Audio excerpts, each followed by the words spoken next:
weekly world news in review. Just had to show you my new plaid mask. Okay, because I'm in the studio by myself. I don't think we're going to affect anybody. Well, Katie's here, but we're one and the same.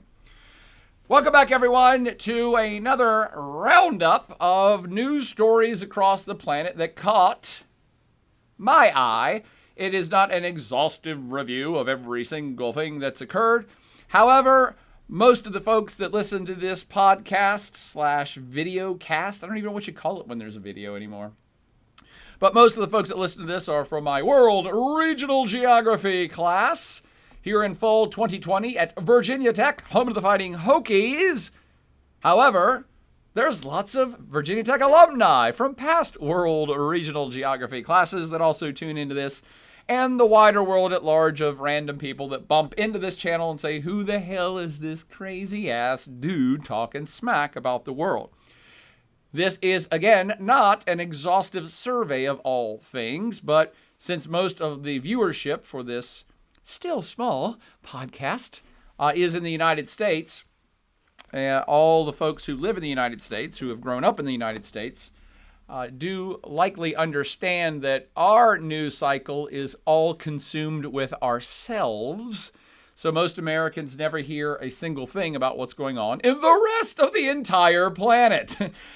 None more so than ever before in today's world with one Donald Trump as president and an election that is now just about 30 days away. The United States and its population simply cannot comprehend of any news except their own imminent election.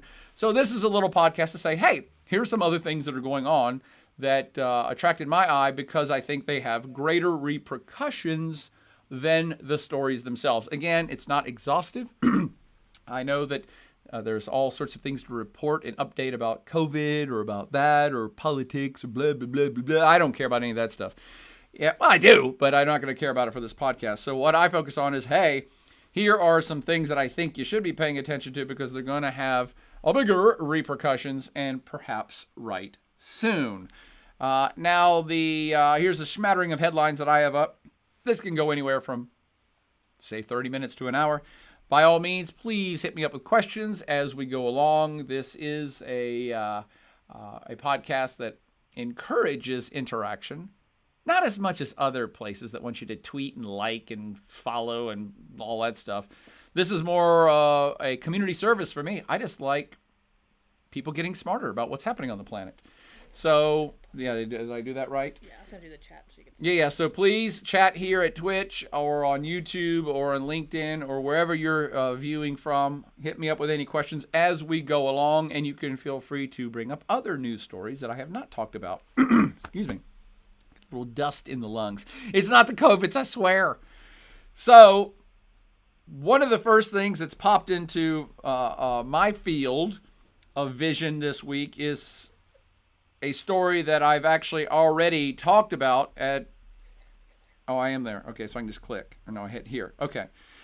That a story that I have been following for a week or two now since it erupted just about 2 weeks ago. And it is still quite hot and getting hotter. Again, I try to educate you about things that are likely to keep going, likely to have bigger impacts beyond the event itself, likely to pull in international players.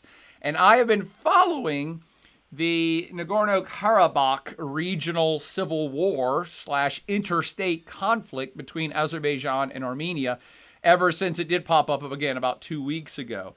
A small little enclave in a place that most of the world could not locate on a map if their life depended on it.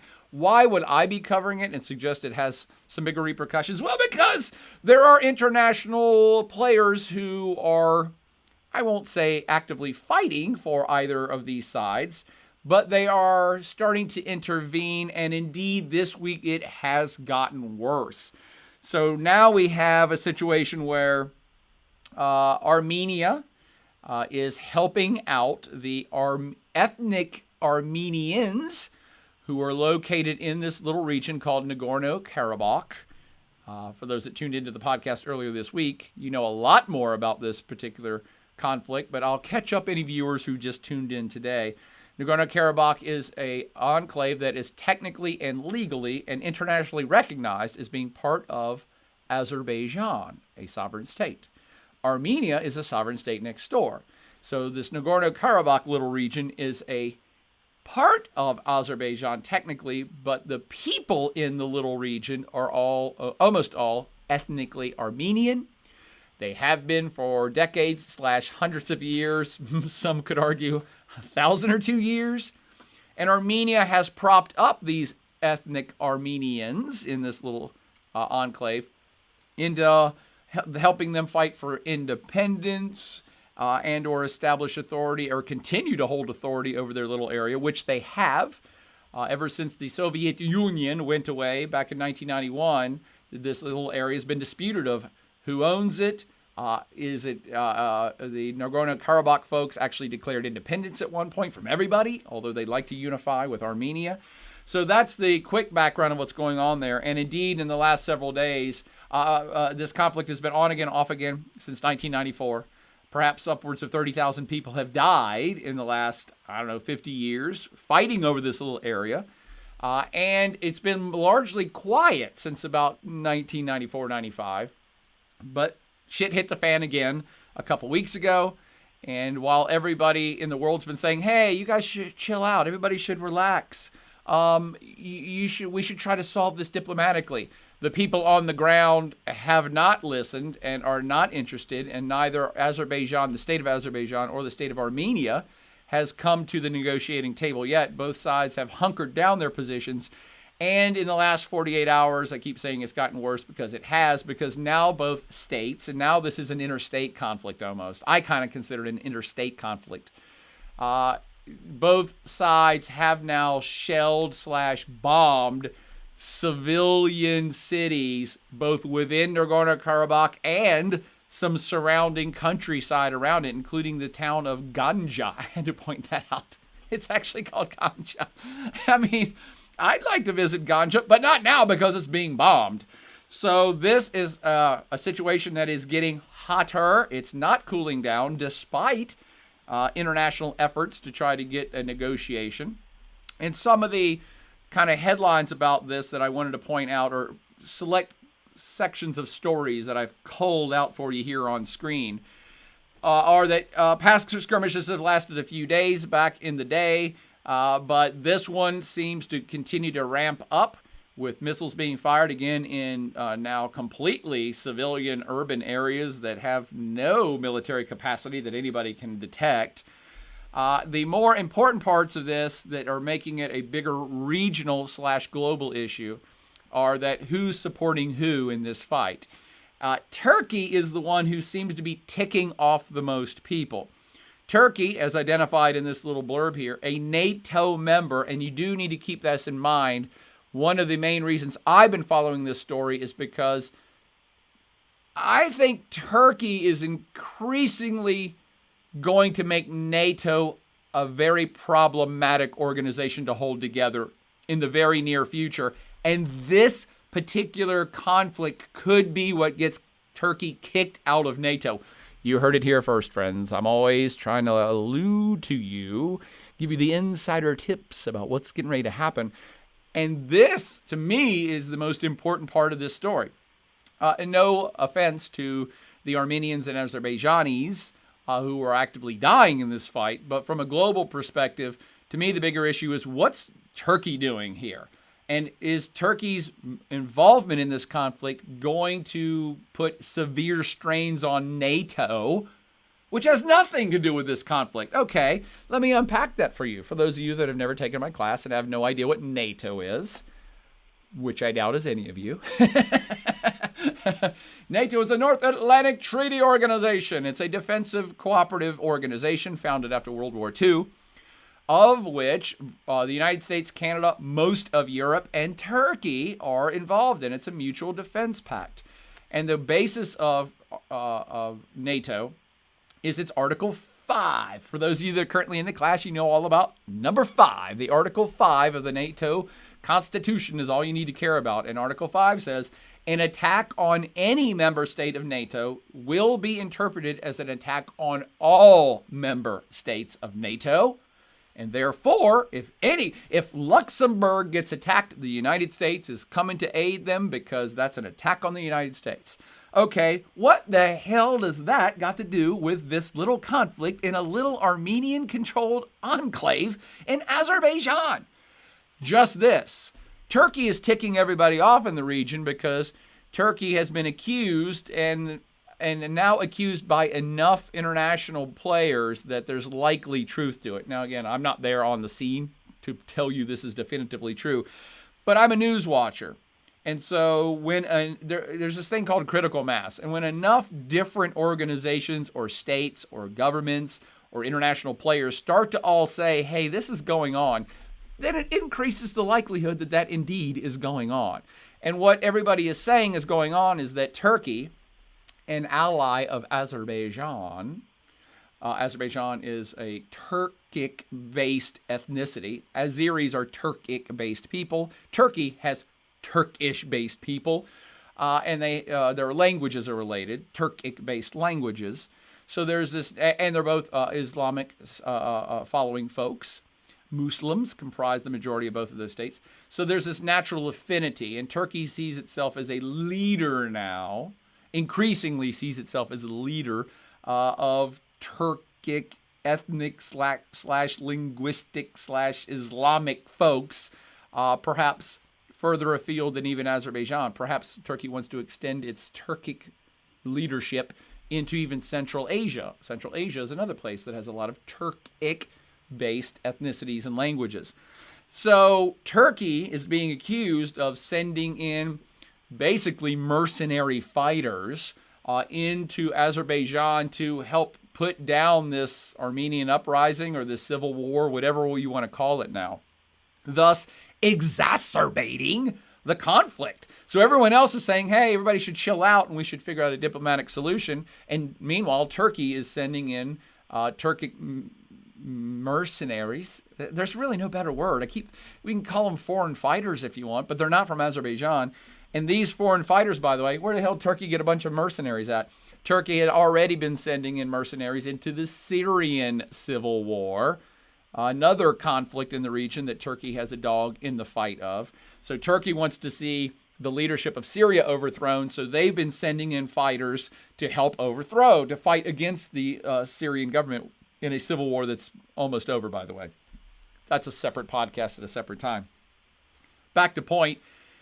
They're pulling fighters, seasoned veteran fighters from the Syrian civil war, sending them up to help smash the Armenian, ethnic Armenians in Nagorno-Karabakh. And everyone in the region, including Russia, including Armenia, and Russia and Armenia are friends, by the way, including the United States, including France, including the United Nations, everyone's saying, hey, Turkey, can you stop fueling this civil war? This isn't cool at all. And Turkey's like, we don't know what you're talking about. We don't care. So again, why did I bring NATO into the fray of this? Well, because this whole area used to be under the control of Soviet Union. Both Armenia and Azerbaijan and the whole Caucasus Mountain regions and all of Central Asia used to be part of Soviet Union. In Russia, after the Soviet Union collapsed in 1991, these all became independent states. Russia has largely been the big brother to all these states in terms of trying to provide stability. Some would say overreach, but also when conflicts like this have broken out, Russia has largely been seen as the power broker that goes in and says, hey, everybody should chill out. As a side note, to repeat myself, Russia is actually really good buddies with Armenia. They have a military relationship with Armenia. They have a military base in Armenia. Why is that important and why? Well, Armenia is mostly Christian. Not that this has anything to do with anything, but Armenia is mostly Christian. Russia sees itself as the protector of Orthodox Christianity. So there's this natural cultural tie there that's turned into a social, economic, and military tie since the collapse of the Soviet Union. Armenia actually joined Russia's SCO, its little economic union, to counter the European Union. So Armenia is in the orbit of Russia fairly firmly. Thus, the coming stress that NATO is going to feel. Because now if you put two and two together and why I think this is an important story. This situation is spiraling further out of control. Turkey, a NATO ally, is fueling part of this conflict. And now Russia may have to intervene on Armenia's behalf. They have not yet, and they have said they don't want to. But if Russia intervenes on Armenia's behalf, because there's a Russian military base in Armenia, are you starting to see why I'm up in arms, pun intended, about this particular conflict? Because now we have a NATO member who's in this proxy fight.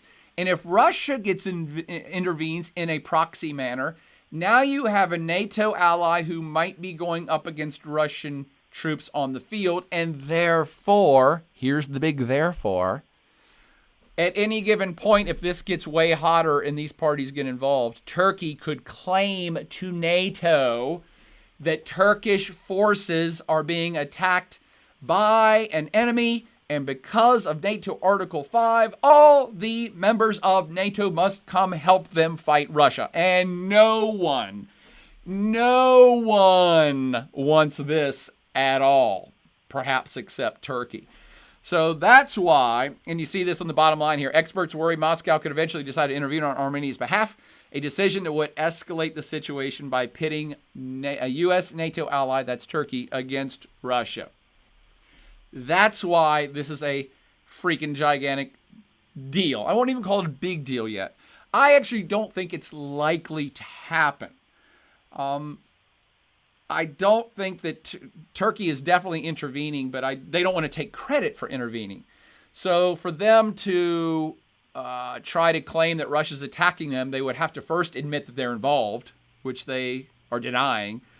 And then there would have to be a kind of outright skirmish between Turkish troops and Russian troops. Neither of these things seems likely to me, okay? Neither seems likely.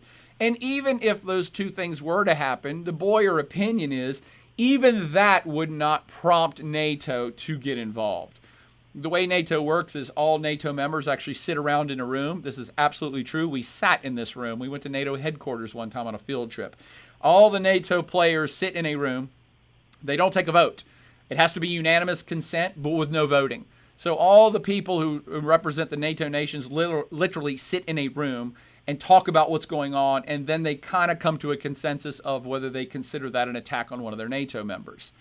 Now, given, let's say if it was pre-World War II and Hitler invaded Poland, a NATO member, or Hitler invaded France, a NATO member, that makes it easy. That country X just invaded a NATO country. That's done. We're all going to agree to that.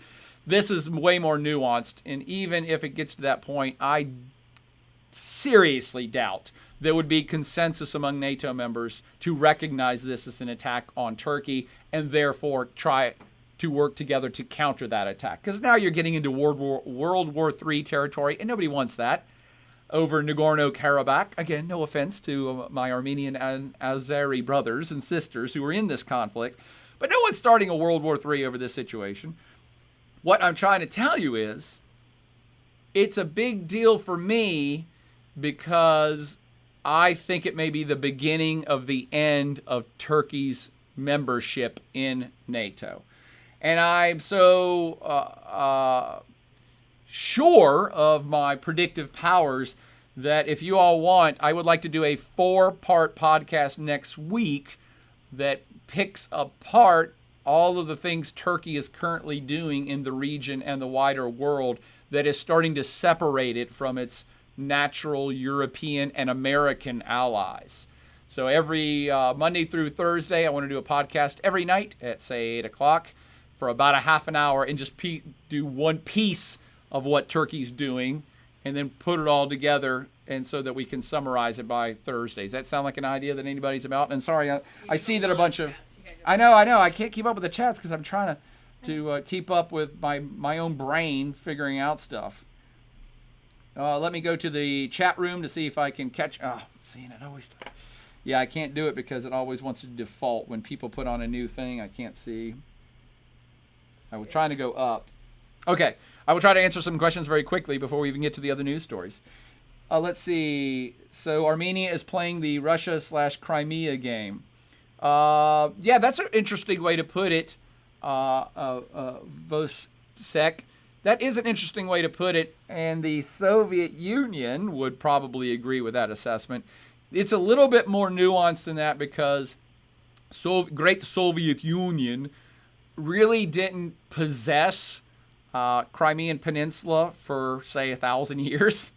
And Russia never really possessed it outright just as Russia. It kind of came into being through the political growth of the Soviet Union.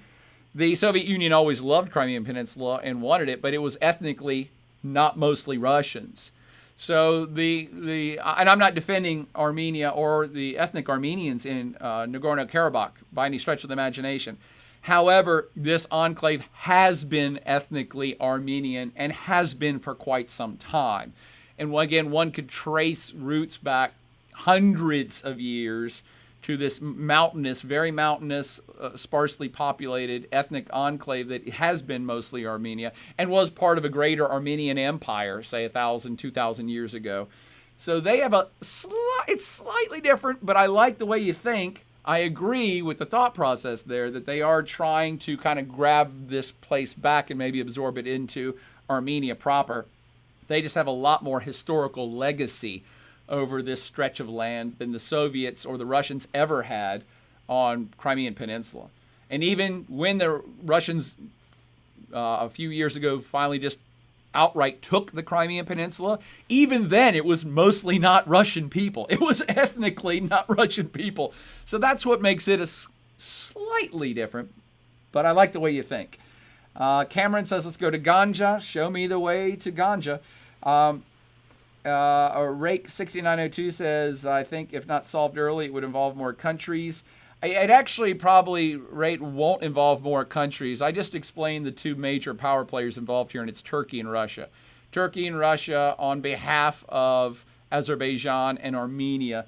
There's not a whole lot of vested interest by any other world powers, although the United States is seen as the power broker still for reasons that I can't understand. Everybody's saying, well, when's the U.S. going to get involved and help solve this? And I'm a pragmatic teacher of things. I'm a pragmatic explainer of things, I should say, not a teacher of things. And pragmatic means you're realistic and you're logical. And so the U.S. getting involved in this right now, the odds are 0 and slightly less than 0. The United States is fully absorbed with its election cycle, and it's not doing anything anytime soon in this particular circumstance. Let's see. Matt Growl says, what do you make of China threatening to invade Taiwan? That's another podcast. And that's going to get hot too, based upon the same theory that big power states in today's world are much more open to outright just taking over areas that they think are theirs. This has been a theme that was mostly quelled after World War II. Everyone in the world kind of accepted the rules of the game after World War II and said, no, we're not going to we're not going to say that might makes right and a powerful state can do whatever it wants. And we all respect each other's boundaries and blah, blah, blah. That seems to be fading in today's world. So that's why I think the China-Taiwan issue is very significant as well, and it's going to get hotter before it gets cooler, and perhaps way hot, way fast, depending on what happens with China and Western relations in the coming years. I have a story for that if we ever get to the last slide I have. Okay. Let's see. Rake says, if Turkey's presence is confirmed, then France would come in to support Armenia. France has been talking a big game right now, and the French leader, President Macron, has been a very vocal foreign policy dude his whole term. France has tons of domestic issues. Tons. More than the United States, but unlike the U.S. president who just America first. I mean, he summed it up. America first. The U.S. president doesn't particularly have a lot of interest in the rest of the world. The French president seems to be more active than ever on the global stage. That's a whole other story in and of itself, too. And Macron has been out and about and on the scene for a lot of different things happening on the planet right now. So he has been one of the big chargers saying that, hey, Turkey is making this situation way worse and Turkey needs to chill the hell out. And he's also been making fun of Turkey for various other things that we'll talk about next week if you want to tune in for the 4-part podcast on Turkey ticking off the world. There, I just invented the title of it too.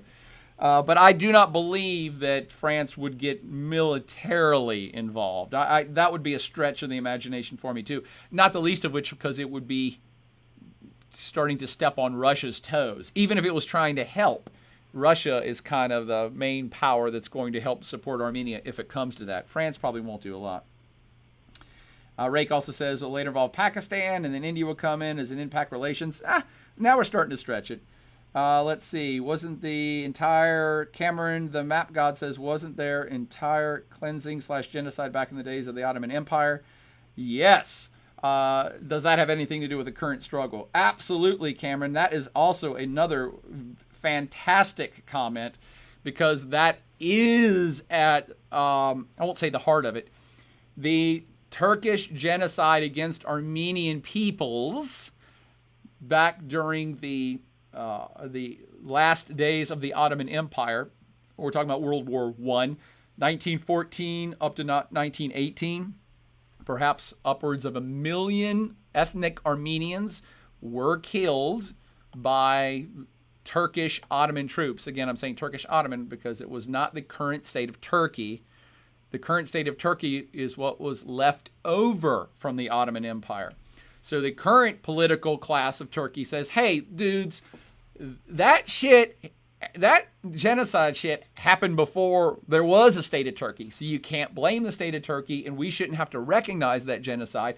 Because if we recognize that genocide, then you're going to want recompensation and money, and you're going to sue us in world court. So the current Turkish government of Turkey has adamantly denied the genocide and said either it never happened or it wasn't our fault, and so we're not going to recognize it.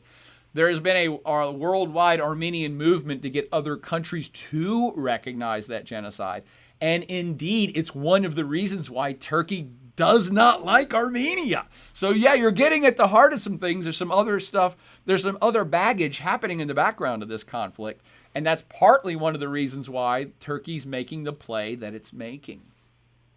And we might see that recognizing the Armenian genocide come back into play very soon on the world stage, because that will be a leverage point that France and the United States and the EU may use to try to modify Turkey's behavior in some of the things that Turkey's doing that these entities do not like.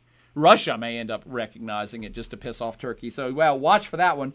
That issue's going to come back into play, too. Let's see. Rake's got a whole bunch of comments here. I'm trying to... Yeah, I'm not sure. Voet says, so Turkey's involved in both the most likely next wars, the one between themselves and Greece, as well as Armenia versus Azerbaijan. Yes, Vote Sec, that is exactly right. And there's actually other conflicts that Turkey's on the forefront of, namely over this island called Cyprus. So you can add that to your list. And Mediterranean Sea claims. So yeah, that's why we're going to spend next week talking about how Turkey's ticking everybody off. And Rake says, please read all. I'm going to, Rake, but... I'm sure they're in the class either. Yeah. I will read them all, and I will respond to you as much as I can, Rake, but you do have like 40 comments, so I'm going to try to do as much as I can. Okay, and I will try. How do I reestablish the chat flow over here? You're on it. That's the bottom one. Oh, okay. Yeah, Thanks so much, Rake 6902, for all your great comments. I swear I'm going to answer them all, even if it's just via text. But I did have a few more stories that I want to get to. Yeah, you can go back over here. And related to this is a what you have on screen right now. I find this fascinating. It's okay. I find this fascinating that one of the other ways that this story is being spun is, and this is semi-propaganda. I shouldn't say it's not propaganda in terms of it's fake, but you do know that news sources can spin a story or concentrate on things to make a point that they want to make. That's kind of propaganda. So Turkey is likely funneling foreign fighters into this situation, but a news source can focus just on that instead of focusing on other things, or say certain words to elicit a response. So this news story you see right here is from Fox News, and Fox News take on this is death toll soars in Armenia-Azerbaijan conflict And this is a fight against jihadists, quote unquote. And I love how they quote unquote themselves because that's just a quote from the story they wrote. So you can't quote yourself. I guess you can. But the fact that they're using the word jihadist is what interests me the most and should interest you as well. And by that, Fox News, a very conservative, quasi-religious, or at least playing to religious fundamentalism and Christian moral sensibilities, is being very specific in using that word that very few other news sources are using, except the Russian government, by the way. The Russian government has also used the word jihadist and Islamic terrorist. And why would I point this out? Why would this have anything to do with the story? Well, we're talking about the same idea that Turkey is sending mercenaries in to help fight for Islamic Muslim Azerbaijan.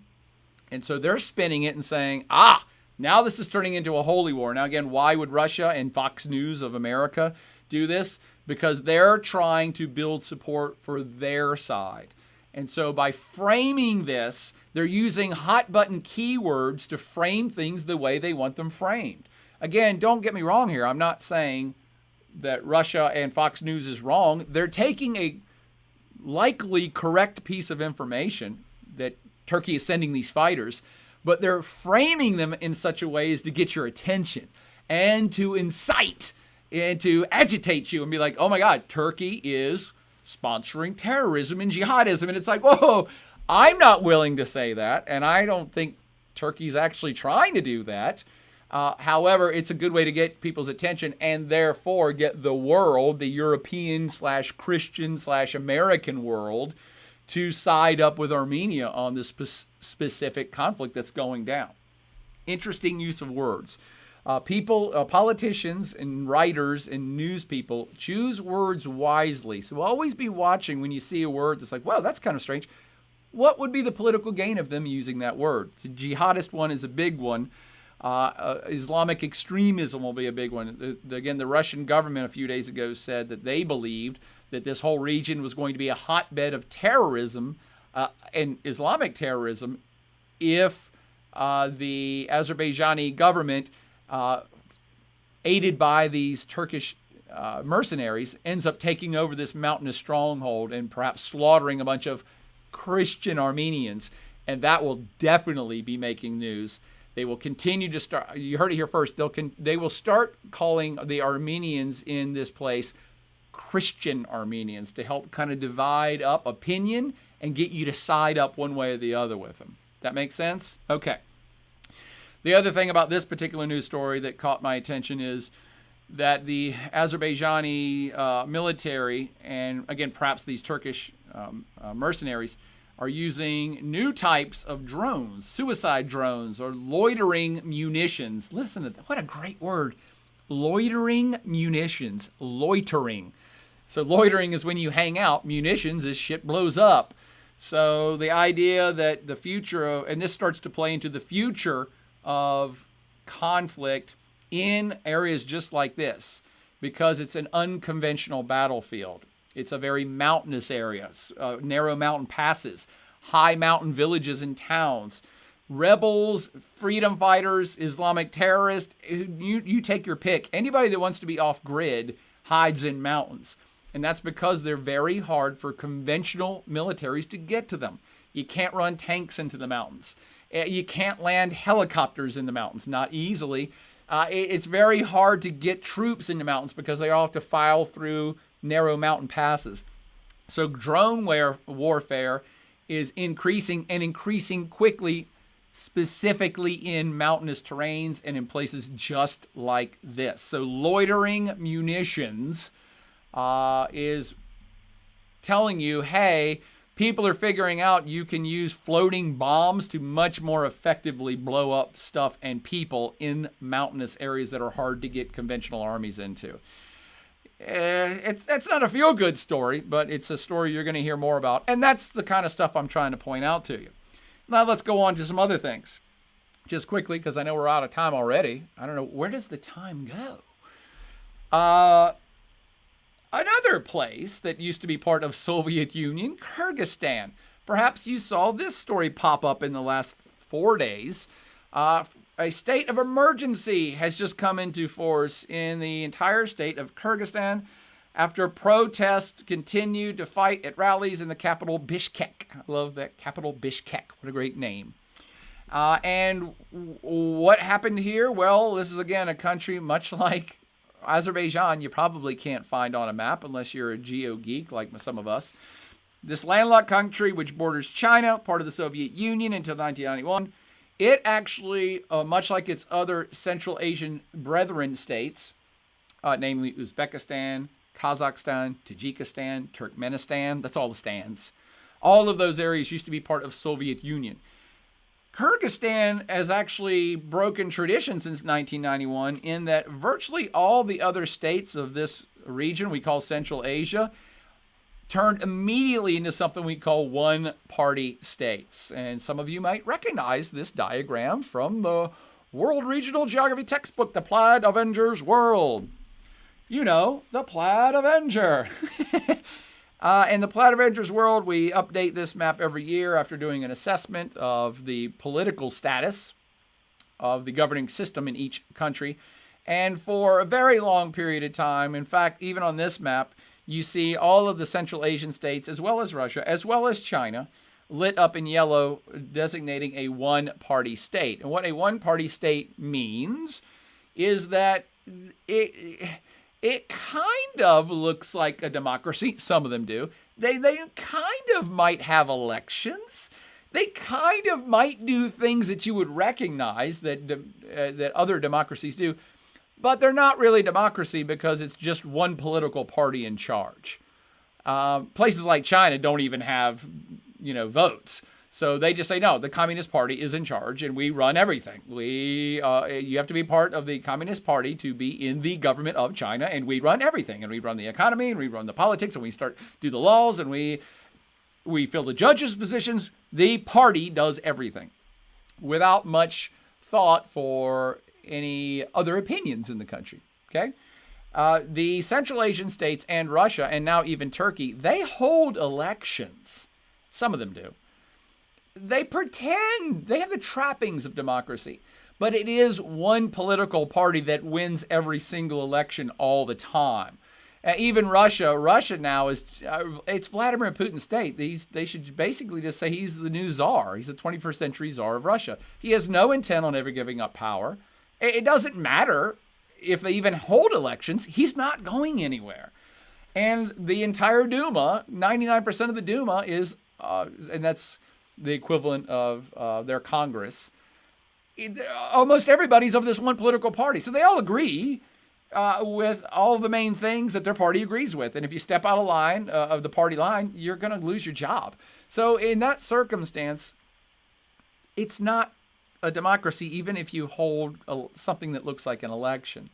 Now, I'm bringing that up because Turkey recently got added to the list of one-party states. I didn't mean to keep bashing Turkey this whole world news roundup, but Turkey just recently got put back into the one-party state column. They were a functioning democracy for a while, but under Recep Tayyip Erdogan, there's no political opposition anymore. He got rid of it all. They shut down in one-party states. They don't allow for expressing other opinions. They'll shut down news sources that the government disagrees with. They stock the parliaments and the congresses and the Dumas with party people. So, again, they're all in the same boat. It's not a free expression of political opinion state. And that applies to all the ones in yellow right here. So, what's that got to do with this? Well, because Kyrgyzstan actually had been doing slightly better in the last 10, even 15 years. They have held something closer to real elections, and there has been opposition voices. So you have governments that are comprised of representatives of differing viewpoints. However, this has caused a bit of turbulence in Kyrgyzstan, so much so that people kind of like the idea that their vote counts and that they have a voice and that they can protest against the current government or policies of a government by voting in another political party. And they've really embraced it. And that perhaps it's because they're a newer democracy. They're still working out the kinks of how it all works. But because they're such adamant supporters of democracy, it's actually semi-destabilized the place. Meaning that at least 2 different times, the people have overthrown the government that was elected or disputed elections in the past when they think things aren't going appropriately. And in Kyrgyzstan, when the people don't think something's going right, they actually go out and do something about it. Not like the United States, where everybody just kind of complains around the water cooler all the time, or even Great Britain. Most of the other democracies, most people just whine and complain if they don't like something. In Kyrgyzstan, they're like, nope, we're going to the streets. We don't like this. Start burning buildings down. So what you had happen a few days ago was another presidential election. And there were 12 political parties, not even 2. 12 political parties, and only 4 of the 12 got enough votes to even go on to the next round of voting. So again, this isn't like the United States democracy. You don't just go out and vote once every 4 years for something and that's that. It's very simple in the United States because there's only 2 political parties. In most multi-party democracies, which is perhaps a more true version of democracy because you have differing viewpoints, in multi-party democracies where you have 3, 4, 5, 12 political parties, most of the time you have rounds of voting. So everybody goes out and votes. And then whatever 2 or 3 or 4 political parties get the most votes, get the most, not all, get the most, then they go on and have another election that's just between those 4, and everybody votes again for which one of those 4 they want to have power. Make sense so far? Well, 4 days ago they had one of those, and 8 different parties didn't get enough votes to keep going. And you might say, well, whoa, that's democracy. That could have happened. Maybe those 4 political parties did get the majority or enough votes and the other 8 parties didn't. Here's the deal, though. All 4 of the parties that got to keep going were all parties that supported the current president and his current political party. And now you're getting back to a one-party state situation. Of all 4, even though they're called different, political party A, political party B, political party C, if they all had the same platform, then did the government just stack the deck here and say, oh, no, we're diverse. We got 4 different political parties who all agree with what we're doing. And only those 4 won all the votes. So I think logically, the people of Kyrgyzstan said, this is bullshit. You should have at least cheated a little bit better and let 1 or 2 of our political parties of opposition get to go on to the next round of voting. It wasn't like they even won anything. It was just to go to the next round of voting. So that's what this is all about. And that's partly why the place had to have an emergency declaration, basically martial law, because now people are so incensed that the government has cheated them and that this whole voting thing was such a scam that they're burning buildings, they're occupying buildings. They occupied the White House, the equivalent of the White House. They just took it over.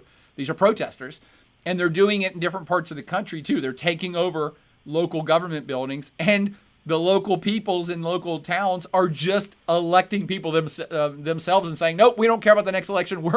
Whoever's most powerful here, we're putting our representatives now in charge of our little region. So basically, it's utter chaos.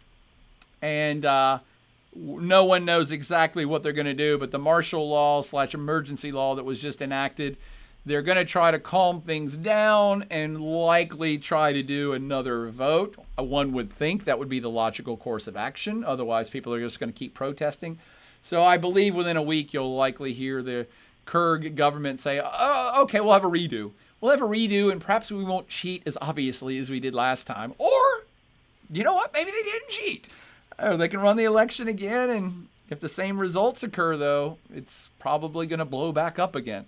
So we'll follow that story. I am interested in that story partly because I want people to understand that while we in the West love democracy, hey, I'm an avid fan myself. I don't want other people in charge of my life or the laws that I have to follow who I completely disagree with and I have no voice in. I might not like politicians and I might not like who wins, but I like to have that sense that I have some sort of control or some sort of part of the government that controls the things that I get to do and see and hear and touch and the businesses I get to start in my society. That's what democracy is all about. You have a vested interest in it because you're a participant in it. And I would not like to live in a society like Russia that, unless I was part of that one party, you have no say. And they can do anything they want to you all the time. China's doing great. China's doing gangbusters. They're going to have the biggest economy on planet Earth, and 1 billion Chinese people are super happy.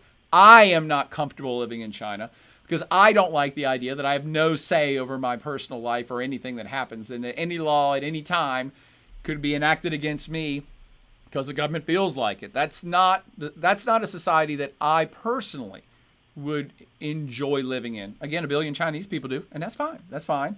We all have grown up. We all have different expectations and grown up different places and expect certain things out of our leadership. It's interesting to note that this is why I went off on a rant, that a lot of us in the West who love democracy think everybody should just be a democracy and the world would be a better place. You do have to understand that democracy is messy. And the reason I bring up the Kyrgyzstan story is this is case in point. Democracies are messy. And especially when they're brand new and people are still trying to figure out, they can be chaotic and unruly. And chaotic, unruly systems scare the hell out of most governments. And that's why, by the way, I could go back here. That's why, by the way, you see so many one-party states who are actually entrenching their power in the modern world. China and Russia don't like instability. They don't, even if they had aspirations of being a democracy, they're like, ugh, democracy can get ugly and it's messy. And the transition to true democracy is chaotic. And those are all things that the Chinese government despises, and actually most governments don't really want to participate in. So my point being, democracy may be great from our viewpoint, but it is problematic, especially once they're getting started up. That doesn't mean we shouldn't support them, because I totally do. I also was intrigued by this story because if you start to take all the stories we've been talking about together, they have a kind of a common thread. And I'll throw in another one. Earlier today, Russia put the Belarusian opposition leader on its most wanted list. No one can quite figure this one out either, although it probably is because of what I'm getting ready to tell you next. So if you've seen this, Belarus had a completely fraudulent election about a month ago. The opposition leader there, this lovely lady, Tikhanovskaya, likely won at least a percentage of the votes, but the Belarusian government cheated so hard, they said, no, the guy who's been in charge for 30 years, he won 90% of the vote. When you cheat badly, it becomes obvious that you cheated. So they should have at least said she got 30% of the vote. If they just said she got 30% of the vote and the other dude got 60 or 70, there might not have been a revolution. But when you say, no, this one guy, Lukashenko, who's been a dictator for 27 years, he won all the vote because everybody loves him, because Belarus is doing so well. Everybody's like, bullshit. That is obviously not true. So Belarus has been up at arms because they want to become a real democracy, and people took to the streets immediately. And this poor woman got run out of the country because the state government apparatus came after her and was harassing. The only reason she even ran is because her husband was the politician who was running, and they beat the hell out of him and threw him in jail and wouldn't let him run. So she became a figurehead to run. So they already run her and her family out of the country. And ever since, she's been meeting with other democracies trying to elicit support for her cause and to talk other countries into putting sanctions on Belarus and pressuring Belarus and seizing Belarusian assets in order to pressure that dictatorship government to step down. And she has met with some success. In fact, she's in Berlin today. I think she met with Angela Merkel of Germany. So that is happening. And for reasons that no one quite understands, although I think I might have an idea, Russia came out today and said she's on our most wanted list. If she comes into Belarusian territory or Russian territory, we're going to arrest her as a criminal. And you're like, okay, but Russia, don't you pretend to be a democracy? So Russia has firmly claimed its backing for Alexander Lukashenko, the dictator of Belarus. And perhaps as a novice world news assessor and a non-academic, I shouldn't perhaps use the term dictator, because what proof do I have that Alexander Lukashenko is a true dictator? Well, 27 years of being in charge of a country that's not doing well, and that it's increasingly obvious that a lot of people don't like you, and yet you won 90% of the vote. Yeah, that's why I call him a dictator. In fact, most Europeans consider Lukashenko the last dictator of Europe, although new dictators are rising to perhaps take his place in other countries. Anyway, that's what's going on. Russia firmly behind locking Belarus down and supporting the dictator in charge there to try to calm that democratic uprising. And now you see that, and the other story I mentioned today, Nagorno-Karabakh, Moscow talks raise hope of peace. Moscow is actually hosting tomorrow. They're hosting two of the leaders from Armenia and Azerbaijan to try to settle this conflict. This just got announced 1 hour ago before I came on screen. So that's new, and that shows that Russia is projecting its power as a peacemaker in a former territory of USSR. Belarus is a former province of USSR. Kyrgyzstan is a former province of USSR. And now you're starting to see the tie I'm making here. Russia is quite busy right now. The Russian government is super busy. All of the fringe territories that used to be states of the greater USSR are still kind of under its influence. And Moscow is taking varying tacks of how to deal with different situations. It's quite intriguing. Again, it's also intriguing, and here's the tie I'm trying to make. Russia likes stability. As I suggested earlier, Russia and China really love stability. So three different conflicts currently occurring in three different places that used to be part of Great Soviet Union. Basically, in your mind's eye, just think about this as Russia's entire periphery, its fringe, is getting lit up with action, because these are all places that used to be USSR, and they're still having growing pains. They've only been free of the USSR since 1991, so you're looking at less than 30 years. These countries are still trying to hash out their way forward, and Moscow is, in some cases, wanting it to be peaceful, in other cases wanting to slam the door shut on, say, any democratic movement in Belarus, and they haven't even made a public statement about Kyrgyzstan yet. So this is problematic for Russia. It doesn't want instability on all the fringe that surround Mother Russia in places that used to be controlled by Mother Russia during Soviet Union time. So interesting that all these things are occurring, and interesting that Russia is trying to stabilize all of they're trying to put fires out, but they're doing it through different tactics. And the strange one is, they think they're going to put the fire in Belarus out by helping a dictator slam shut the doors of freedom for a bunch of people. That seems like you're just going to make it worse. But hey, Sergei Lavrov is the foreign minister of Russia, and he is one smart cookie. So they know their region. They know their backyard better than I do, and that's the way they think going forward it's going to help them. And I do want to end this, what I thought was going to be a half hour, turning into exactly an hour. Another news story that I think is of great consequence, because it's perhaps just the beginning of this story, the very beginning of a story that's going to play out for years or decades to come, is that this week something called the Quad met. I'm going to have to put this in the textbook. We have a new international grouping. It's called the Quad. That just sounds cool. It sounds sports-like. The Quad, and do know this for future understanding of planet Earth, the Quad is the United States, India, Japan, and Australia. What do those four countries have in common? They're not even near each other. None of them even share a border with each other. They span half the globe, if not more. Why would those four countries get together? And Mike Pompeo, the U.S. Secretary of State, made his position on why the countries got together 100% clear. And the United States' purpose of pulling these countries together is to counter China. You heard it here first.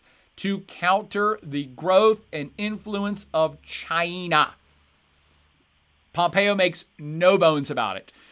He says, and by the way, what were the things that these four countries have in common? They're all democracies. Hey, we're back to politics. We're back to political systems again. These are the four biggest full-fledged, true, full-on democracies that kind of surround China. Hey, we're back to this word called periphery. I just talked about Russia's periphery being burnt up in several different uprisings. This is the periphery of China. That is the edge, the surrounding edge. Japan, Australia, and India literally form an arc, a democratic arc around China. The United States, of course, is across the Pacific, but the United States is kind of the quarterback of this team, as supposedly the biggest defender of democracy. That's getting more questionable in today's world. Sorry to get political. But the United States, of course, has had a fist fight, trade fight, open embargo fight with China ever since the Trump administration took over 4 years ago. I won't even talk about the merits of that. There are some. There are also some detriments. But the United States has definitely, the Trump administration picked a fight with China quite intentionally and has continued to push it quite intentionally. And they're about economics and jobs and all this other stuff. But what they're using as the tactic to pull these countries together is democracy. And they're saying, hey, look, China is an authoritarian state. I liken it more to a one-party state. But under Xi Jinping, who already made himself ruler for life, they are becoming more authoritarian. They're going back in time, back to the future for China, is that they've always been an authoritarian state, and they kind of loosened up a little bit and opened up to the world, but now they're getting back to being an authoritarian state under Xi Jinping, who will definitely be in power for at least 30 years. And he holds all power in the state now and wants things to run his way. At the same time that China's been rising in the last 20 years, one could push it to 30. But definitely the last 20 as China has become empowered and rejoined the stage of true global powers. It soon will be the biggest economy on planet Earth.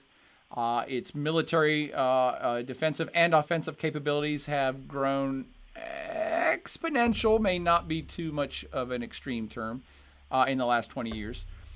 Most importantly, China has projected its power outwards greatly in the last 10 to 20 years, and China under Xi Jinping definitely wants to do that more. And by projecting power out, I'm talking about soft power, but also hard power. Soft power involves everything that's not guns. So China has been working very hard to establish trade relationships, trade ties, but also more deeper economic ties with all of the countries of Asia. It trades with the U.S. and the EU as well. But China has been going out of its way to literally build roads, railroads, seaports, to establish ties with everyone from the Koreas to actually Japan and Australia and Indonesia, all the way over to Pakistan. They have a huge thing called One Belt, One Road Initiative that they are branching out to pull all the economies of Asia and all the way over to Africa into China's orbit, much the way the United States did for the last 50 to 100 years. So this isn't unprecedented. It's not that China's bad for doing it. It's just now seen as threatening to the future of the United States and perhaps threatening to other places around China who have been used to being quite powerful. For a very long time, the U.S. was the biggest economy in the world. Japan was the second. Then it was like the U.K. and France and Italy. It was very Western world focused. And today, China's going to be, if not already, the biggest economic power on planet Earth. And so that makes different countries gravitate in different ways. And the Trump administration's way to counter that is this, the Quad. So the Quad got together to talk about increased relationships of security, obviously increased relations with all things economic, and perhaps all things military. That's why I think this is a new thing that's just now starting. Even after the Trump administration departs, be it in 3 months or 4 years, whoever follows the Trump administration will likely keep this going. And that's something I can't believe I'm saying out loud, because many of the things that the Trump administration has done will be undone as soon as somebody else gets in charge. However, this one I think is here to stay. And it is quite a big deal for something that I started to tell you about, then I walked away from. I said China's been expanding its soft power and hard power. Soft power is the military stuff, lending aid. I'm sorry, soft power is the economic stuff, establishing relationships with trade, building infrastructure, maybe even, in fact, I'm going to say this is definitely going to happen, maybe even starting a new monetary unit for Afro-Eurasia that's based on the yen, the yuan, China's monetary unit instead of the dollar. That's a fight that's coming soon too. So you see that this is a big deal for China, extending its soft power influence, lending money, doing all sorts of things, giving assistance, be it charitable assistance or economic assistance, to lots of different countries in this part of the world and beyond. Hard power is military, and China is definitely also expanding its hard power. It is taking over parts of the South China Sea. It is starting military bases all around its territory, but expanding outward into the South China Sea specifically, which classically is not part of China, but they are extending. They have something called the One Island Belt, and I think the Second Island Belt, that they want to be able to project true military power and ownership over an area off of their coast into the Pacific, and then have the capabilities to attack up to a second area, which involves most of the Pacific Ocean. Again, is this bad? Am I saying they're evil? No, this is what powerful countries do. The United States does this. But other countries will try to counter it, and that's exactly what you're seeing here with the Quad. This is the first time this group has gotten together, and I'll end on this. Mike Pompeo of the United States said outright, we're all getting together to counter the influence of China and to counter China militarily if it comes to that, and we're democracies and we want to push back against authoritarianism. All of the other leaders did not say that. In fact, Australia and Japan were very quick to come out and say, whoa, we didn't say that. We didn't say that. That other dude said that.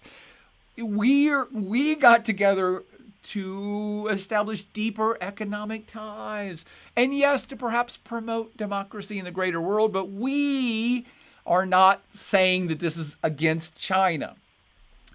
And why would that be, by the way? I don't know, because Japan and Australia trade a shitload with China every day. So they are not in a position to afford to piss off China so badly that it becomes a frictional relationship. The USA already has a frictional relationship with China, so they can say it, but the other surrounding countries can't, and they probably won't anytime soon. However, that does not mean the Quad's not going to continue to go forward. You heard it here first. This is just the first of perhaps an annual or biannual meeting that I believe is going to be established, because there's been something called an axis of democracy in the Pacific Indian Oceans that I reported about decades ago. This is an idea that has been floated before of, hey, if we want to continue to promote democracy, then we should have a League of Democratic States. And this is part of it. And with the rise of China, it's now becoming perhaps an imperative for these states to get together to help promote help promote democracy and push back a bit against China. I won't say confront, but push back a little bit, because the rise of the hard power, the true military power of China, as China expands that hard power outwards, it does start to brush up very quickly against U.S. allies and democratic states. South Korea will likely join this. I mean, you got to think about it. South Korea, Japan, Taiwan, even though that's questionable status, it's a democratic state. Indonesia is actually a democratic state. The Philippines is kind of a democratic state. So this is just the beginnings of this. Where it will go, I don't know, but the Quad is the core four that will definitely keep it going. Other states may join, but the Quad is the hardcore four that will keep this going for sure. China, for its part, came out immediately and attacked Pompeo and said the U.S. is just trying to start a fight, and this is ridiculous, and China is just a peaceful country doing what powerful countries do. So you can argue this either way. I'm always here just to tell you about the news that interests me, because it's not going away. This is something that's going to be perpetuated for the rest of the 21st century.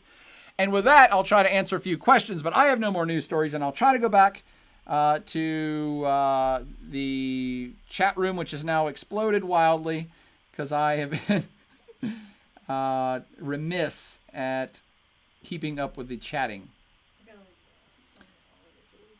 Oh gosh, yeah, sorry. I got way behind. Let's see. Cameron the Map God. Are PMC/mercenaries the future of warfare? Yes, I believe so. Wasn't it mostly Russian mercenaries that invaded the Crimea? Yes, it was. Yes, mercenaries are the future for international conflict because the state providing the mercenaries can always have deniable plausibility. They can always say, we don't know who those people were. It wasn't us. We don't know. Those were just, it was a frat party that got out of hand and they invaded the Crimea. It wasn't us.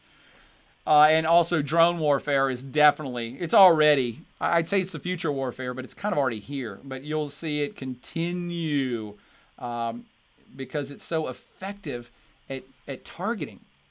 And it can go anywhere. And it can be within a state. You're going to see drones used within states to quell local risings. That's kind of the way Azerbaijan is looking at it. They're saying, hey, look, this isn't an interstate conflict for us. This is not war.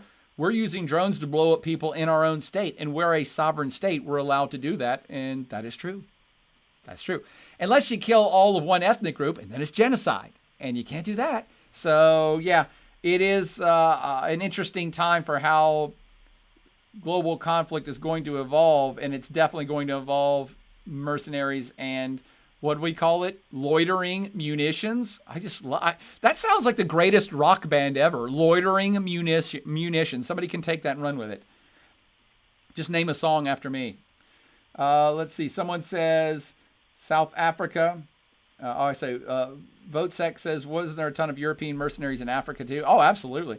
Hell, there was mercenaries used by the Roman Empire. There's mercenaries used by the Egyptian pharaohs. This is not a new phenomenon. There's nothing new under the sun. We just do it with much more precision and lethality in today's world. VoteSec says South Africa is effectively a one-party state. I might question that one. South Africa's still having votes, and their one party was a very, very, very popular party. So you can have a state that's a functioning democracy, but one party wins big because they're really popular. That in and of itself doesn't make it a one-party state. A one-party state is where there is no real other parties. They may exist, but they don't get any press time. They never win in any elections. A one-party state is when a government or a political party uses its power to eliminate the voice of all the other parties. So it's slightly different, and so I would not count South Africa as a one-party state. Cameron the Map God says, I have a question about the class where you go in... what's that? I just answered. Okay, that one's already answered. Let's see. All of them versus China. What do you think of India-China relations? Al-Shim21 says, what's up with India-China relations? I am really trying to get to a podcast on that. I already have it semi-prepared, so maybe I'll do the China-India border fracas week after next, but I definitely want to do Turkey next week for 4 small podcasts to catch you up with what's going on there because it's so active. The China-India border and China-India relations is a long-term thing, so I'm in no rush to talk about that just as yet, but we will definitely get to it by the end of the semester. Let's see, what else did I miss? I think I'm caught up. Let's see, Rake says, yes, recently U.S. Navy P-8-I Poseidon aircraft landed in India as part of a new logistics agreement. Yes, that is true, Rake. That's a good one. Landed to refuel. What you're also going to see happen, that's to go back to this story. Thanks for bringing that up, Rake. I point out stories because I believe they have longer term repercussions and repercussions beyond a single state. And in this case, Rake has very appropriately pointed out that the U.S.-India relationship has really been underdeveloped forever. India and the United States are the world's strongest, most vibrant democracies. And they're big economies too. And if the United States is serious about this, Secretary of State Mike Pompeo, he's all about getting stronger relationships with India. So a byproduct of all of this Quad thing, and the byproduct of China rising in power, is that you're probably, and I would say extremely likely, to see a whole new era of much tighter U.S.-Indian relations. And again, why would anybody do that? Well, because India feels threatened by China. They're in an active border skirmish with China right now. And it behooves India to have a very strong nuclear-armed ally like the United States. And it behooves the United States to have stronger relations with India for the very reverse reasons. It wants to limit China's growth. And by propping up and allying with a strong India, that helps achieve the U.S. goals of countering China a little bit. That's just militarily. There's also a big push economically. India has 1 billion people in it, 1 billion possible consumers for U.S. goods. The United States has 300 million consumers with a ton of money who like to spend money on stuff. And they have gotten used to spending money on material goods made in China. And so you don't have to be too smart to understand that India is just now getting into the manufacturing game. Of course, it has some businesses in manufacturing, but I mean, a tenth as much as China has. So as U.S.-China relationships continue to sour, and we have a trade embargo or a trade fight between the U.S. and China, it behooves the United States to partner up with India so that India becomes a source of cheap manufactured goods which flow to the United States for U.S. consumers to buy stuff cheap. It helps India's economy, and then it also becomes a source that the United States can export its other goods to India so they can buy them. So I wish I was a fly on the wall at these meetings, but I am positive that I am assessing this correctly, that the Trump administration sees a huge potential ally, a much bigger ally, in India than ever in the past economically, which then turns into militarily. So that's the other thing that certainly was talked about at the Quad, is that these 4 big economies that happen to be democracies surrounding China should work together to supply chain each other more, since it's more stable, since they're allies and they like each other, and simultaneously it takes business away from China. It takes influence away from China. It takes that strategic economic reach that China now has with everyone in Asia. It starts to limit that. So this isn't a one or the other. These things are going forward in tandem. You want to economically bind these countries together so that they're trading with each other and they're benefiting from each other instead of buying all their stuff from China. China, by the way, can weather this storm because they have 1.5 billion consumers just within their country. But it does, in the big picture, isolate China a little bit if they're only making stuff that's consumed internally, and that these guys can get together and prop each other's economies up to make them stronger. Does that make sense? Cool? Yes? Okay. Rake also says, I think U.S.-India relations are under development because earlier U.S. was with Pakistan, but Pakistan cheated and India-Russian friendship became strong. Also correct, Rake. The United States has had a long-standing relationship with Pakistan instead of India, and that relationship has soured. There's no nicer way to say that. Remember, Osama bin Laden was killed in Pakistan. And the U.S. war on terror has not been popular within Pakistan, neither the people nor the government. So the relation with Pakistan was never great, and it's gotten way not great in the last decade. And so it's another natural inclination that the U.S. would partner up with India next door, a fellow democracy. Okay? And Cameron the Map God says, I wish I was the fly on Mike Pence's head. Oh, do you? Because now you'd be all covered with hairspray and hair gel for men. All right, well, thank you all for tuning in. I'm now late for my other 3 jobs, but that's okay. I really appreciate all the comments we got here. I hope that you learned a thing or two. If you really like this World Week in Review and you want me to continue it on Friday afternoons, that's great. We will also be pushing out the podcast times for next week's. Focus on Turkey, Ticking Off the World is the name of that podcast series. And I'm thinking that'll be about 8 p.m., 8 to 8:30 every day next week with a summary that will then follow up on the Friday Weekly World News and Review. Is that cool with everybody? Hope you enjoyed yourself. Hope you're having a lovely fall day here in Blacksburg or wherever you are on planet Earth. It's beautiful here in Blacksburg. And enjoy your weekend, and we'll see you next week. But for now, as always, party on. I lost where you... Oh, but is it off screen? I don't see where you... Oh, what's usually...